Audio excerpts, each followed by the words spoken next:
ವಾಹ್, ಯಾಕೆ ಈಗ ಬಂತ ಸ್ವಾದ? ಖಂಡಿತ ಈಗ ಬಂತು ಅಸಲಿ ಸ್ವಾದ. MDH chunky chaat masala life ಅಲ್ಲಿ ಅಸಲಿ ಸ್ವಾದ ತರುತ್ತೆ. ಅಸಲಿ ಮಸಾಲ ಎಸ್ MDH. ಗೊಂದಲ ವಿವಾದದ ಮಧ್ಯೆಯೂ ರಾಜ್ಯದಲ್ಲಿ ನಿನ್ನೆಯೂ ನಡೆದಂತಹ ಜಾತಿಗಣತಿ ಮಾಡಬೇಕಾ ಬೇಡವೋ ಅನ್ನೋದು ಹೈಕೋರ್ಟ್ನಲ್ಲಿಂದು ನಿರ್ಧಾರ. ಸರ್ವರ್ ಸಮಸ್ಯೆ ಸುಳಿಯಲ್ಲಿ ಸಿಲುಕಿದ ಜಾತಿಗಣತಿ ಸಿಬ್ಬಂದಿ. ಇದೆಲ್ಲವನ್ನು ನೋಡೋಣ ಜಾತಿ ಜಟಾಪಟಿ ನ್ಯೂಸ್ ಟಾಪ್ 9ನಲ್ಲಿ.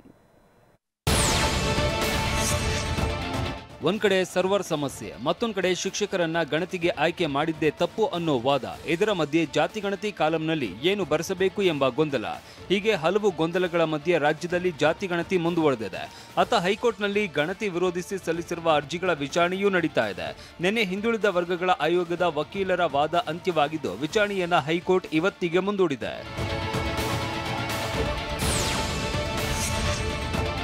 ಹೈಕೋರ್ಟ್ ವಿಭಾಗೀಯ ಪೀಠದಲ್ಲಿ ನಿನ್ನೆ ಮತ್ತೆ ಅರ್ಜಿ ವಿಚಾರಣೆ ನಡೆಯಿತು. ಹಿಂದುಳಿದ ವರ್ಗಗಳ ಆಯೋಗದ ಪರ ಪ್ರೊಫೆಸರ್ ರವಿವರ್ಮ ಕುಮಾರ್ ವಾದ ಮಂಡಿಸಿದ್ರು.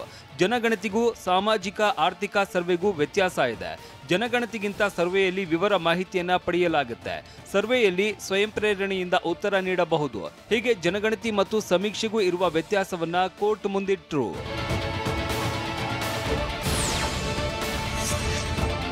ಇನ್ನು ಜಾತಿಗಣತಿ ತಡೆಯೋದಕ್ಕೆ ಪ್ರಬಲ ಸಮುದಾಯದ ನಾಯಕರ ಪ್ರಯತ್ನ ನಡೆದಿದೆ ಅಂತ ಆರೋಪಿಸಲಾಗ್ತಾ ಇದೆ. ಹೀಗಾಗಿ ಜಾತಿಗಣತಿ ವಿರೋಧಿಸುವವರಿಗೆ ಹಿಂದುಳಿದ ನಾಯಕರು ಸಡ್ಡು ಹೊಡೆದಿದ್ದಾರೆ.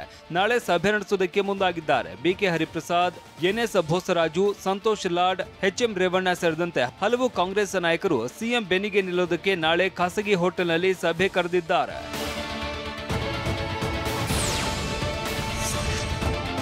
ಜಾತಿಗಣತಿ ಶುರುವಾಗಿ 3 ದಿನವಾದರೂ ಗಣತಿದಾರರಿಗೆ ಕಗ್ಗಂಟಾಗಿದೆ. ದಾವಣಗೆರೆಯಲ್ಲಿ ಶಿಕ್ಷಕರು 3 ದಿನಗಳಿಂದ ನೆಟ್ವರ್ಕ್ ಸಮಸ್ಯೆಯಿಂದ ಪರದಾಡ್ತಾ ಇದ್ದಾರೆ. ಕೆಲವೊಮ್ಮೆ ಆಪ್ ಓಪನ್ ಆಗುತ್ತೆ, ಸ್ವಲ್ಪ ಹೊತ್ತಿಗೆ ಆಪ್ನಲ್ಲಿ ಎಂಟ್ರಿ ಮಾಡಿದ್ದ ಮಾಹಿತಿಗಳೆಲ್ಲ ಡಿಲೀಟ್ ಆಗ್ತಾ ಇದೆ.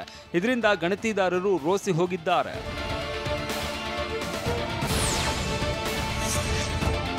ಹಾಸನ ಜಿಲ್ಲೆಯಲ್ಲಿ ಗಣತಿದಾರರು ನಿಗದಿ ಮಾಡಿರುವ ಮನೆ ಸಿಗದೆ ಪರದಾಡಿದ್ದಾರೆ. 2 ಗಂಟೆಗಳ ಕಾಲ ಮನೆಯನ್ನ ಹುಡುಕಿದ್ರು ಆಪ್ ವರ್ಕ್ ಆಗದೆ ಬೆಳಗ್ಗೆಯಿಂದ ಅಲೆದಾಡ್ತಾ ಇದ್ದೇವೆ ಅಂತ ಅಳಲು ತೋಡಿಕೊಂಡಿದ್ದಾರೆ.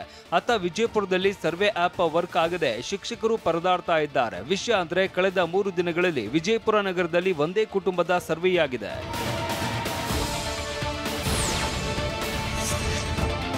ದೊಡ್ಡಬಳ್ಳಾಪುರದ AC ಕಚೇರಿ ಮುಂದೆ ಶಿಕ್ಷಕರು ಪ್ರತಿಭಟನೆ ನಡೆಸಿದ್ದಾರೆ. ಗ್ರಾಮೀಣ ಪ್ರದೇಶದಲ್ಲಿರುವ ಶಿಕ್ಷಕರನ್ನ ನಗರ ಭಾಗಕ್ಕೆ ನೇಮಿಸಿದ್ದಾರೆ. 40 ಕಿಲೋಮೀಟರ್ ಇರುವ ಶಾಲೆಗಳಿಂದ ಬಂದು ಸಮೀಕ್ಷೆ ಮಾಡೋದಕ್ಕೆ ಅಸಾಧ್ಯ.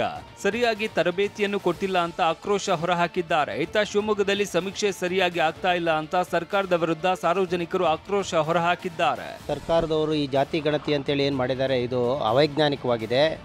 ಆಗಲೇ ಟೀಚರ್ಸ್ಗಳಿಗೆ ಯಾವುದೇ ರೀತಿಯ ಒಂದು ಟೆಕ್ನಿಕಲ್ಲು ಬಗ್ಗೆ ಮಾಹಿತಿ ಇಲ್ಲ. ಅವ್ರ ಹತ್ರ ಕೀಪ್ಯಾಡ್ ಮೊಬೈಲ್ ಇದೆ. ಅವರಿಗೆ ಒಂದು ದಿವಸ ಟ್ರೈನಿಂಗ್ ಕೊಟ್ಬಿಟ್ಟು ಸರ್ವೆ ಮಾಡಿ ಅಂದರೆ ಹೇಗೆ ಮಾಡ್ತಾರೆ?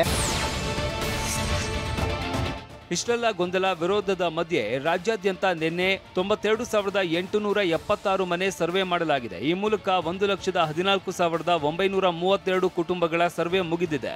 ಆದರೆ ಈ ಅಂಕಿಅಂಶಗಳ ಪ್ರಕಾರ ಸರ್ವೆ ವೇಗ ಮಾತ್ರ ಕಮ್ಮಿ ಅನ್ನೋದು ಗೊತ್ತಾಗ್ತಾ ಇದೆ. ಈ ಮಧ್ಯೆ ಇವತ್ತು ಹೈಕೋರ್ಟ್ನಲ್ಲಿ ಏನಾಗಲಿದೆ ಅನ್ನೋ ಕುತೂಹಲ ಮೂಡಿಸಿದೆ.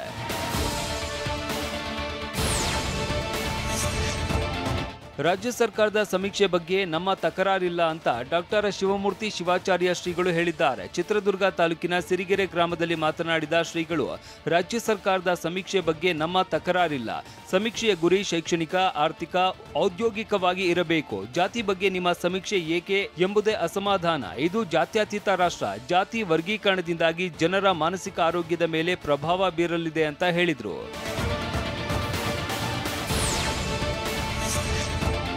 ಲಿಂಗಾಯತರು ಗಣತಿಯಲ್ಲಿ ಜಾತಿ ಬೆರೆಸುವ ಕುರಿತು ಗೊಂದಲ ಇದ್ದು, ಲಿಂಗಾಯತ ವೀರಶೈವ ಸಂವಿಧಾನದಲ್ಲಿ ಮಾನ್ಯತೆ ಇಲ್ಲ ಅಂತ ಶಾಸಕ ಬಸನಗೌಡ ಯತ್ನಾಳ್ ಹೇಳಿದ್ದಾರೆ.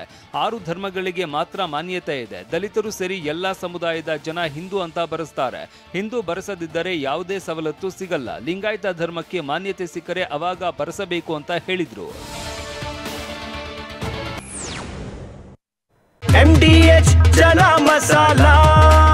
ಈಗ ಕಡಲೆ ಇರಲಿ, ಹಲಸಂಡೆ ಬೀಜ, ಕಪ್ಪು ಕಡಲೆ ಅಥವಾ ಬಿಳಿ ಕಡಲೆ, ಎಲ್ಲವೂ ಸ್ವಾದಿಷ್ಟವಾಗುತ್ತೆ. MDH